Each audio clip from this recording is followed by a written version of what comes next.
in leadership, and I met new people, and I shared ideas with everyone and taken the ideas from them, and it was a wonderful session, and trying to implement it on my life, and maybe after 4 months we can meet on the next time. Okay, that's all. Thank you. Hello everyone.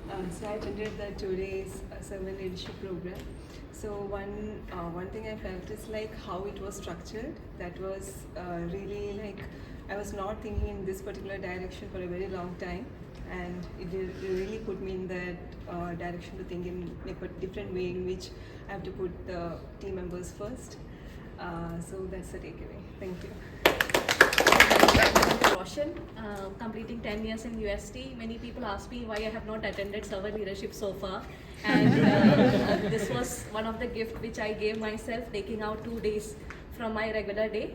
I want to still continue with UST for another 10 years, and this is the philosophy which I want to adopt. Be a servant as well as a leader at the same time, and putting others first ahead of me, taking away all my selfish or like there is a lot of ambition which I drive myself, which I wanted to put it aside and help others more.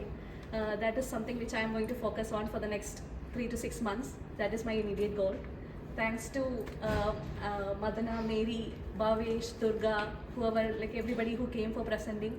And special thanks to Anu.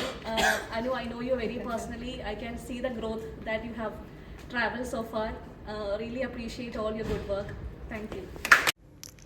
Hi, this is Madana Kumar, and I'm glad that you chose to view this video. If you would like to be part of this journey, which is transformative both at a personal level and at a professional level, do get in touch with us at Leadyne. Hope to see you soon. Thank you.